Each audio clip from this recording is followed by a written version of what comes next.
দেখাইলে আপনারা সুন্নত মানবেন? আর কিভাবে বললে রসুলের সুন্নত মানবেন? ও যুবক, নবীর সুন্নতের থেকে আরো কোনো ভালো আদর্শ আছে কিনা বলো, তাহলে আমি নবীরটা বাদ দিয়া তুমি দাও, আমি সেটা গ্রহণ করব। নবীর জানেরা কয়দিন আর বাহাদুরি করবেন? আপনারাও মা, নবীদের মাও যারা ছিলেন তারাও মা, সাহাবায়ে কেরামের মাও মা, আপনারাও মা। খাদিজা রাদিয়াল্লাহু আনহা নবীর স্ত্রীও মা, আপনারাও মা। আয়েশা রাদিয়াল্লাহু আনহা নবীর স্ত্রী, আমাদের মা, আপনারাও মা। হাফেজে কোরআনের মাও মা, আপনারাও মা। ও মা, এত সম্মান আল্লাহ দিয়েছেন, নবী দিয়েছেন, ইসলাম দিয়েছেন আপনাদের। আল্লাহর কসম, দুনিয়ার কোন তন্ত্র মন্ত্র যদি নতুন করে নারীদের সম্মান দিতে চায়, কসম করে বলে গেলাম, নারীদের সম্মান হবে না, হবে অপমান। আল্লাহ যা দিছে, তোমার আব্বা মিলে কি তার থেকে বাড়াইতে পারবা?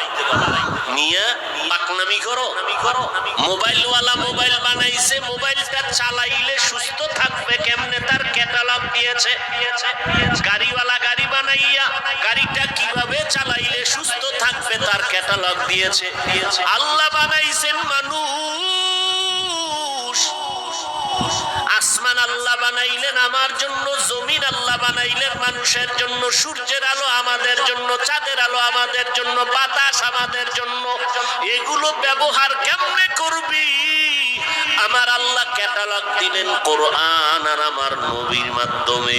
মন গড়া যদি শান্তির স্বপ্ন দেখো, শান্তি হবে না, হবে অপমান আর অশান্তি।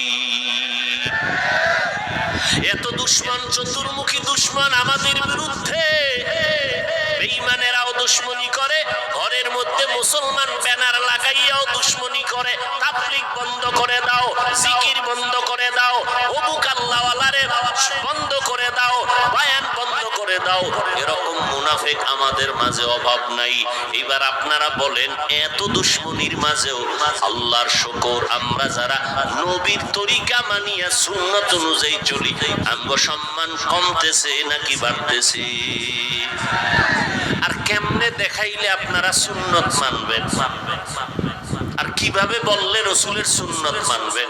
ও যুবক, নবীর সুন্নতের থেকে আরো কোনো ভালো আদর্শ আছে কিনা বলো, তাহলে আমি নবীরটা বাদ দিয়া তুমি দাও, আমি সেটা গ্রহণ করব।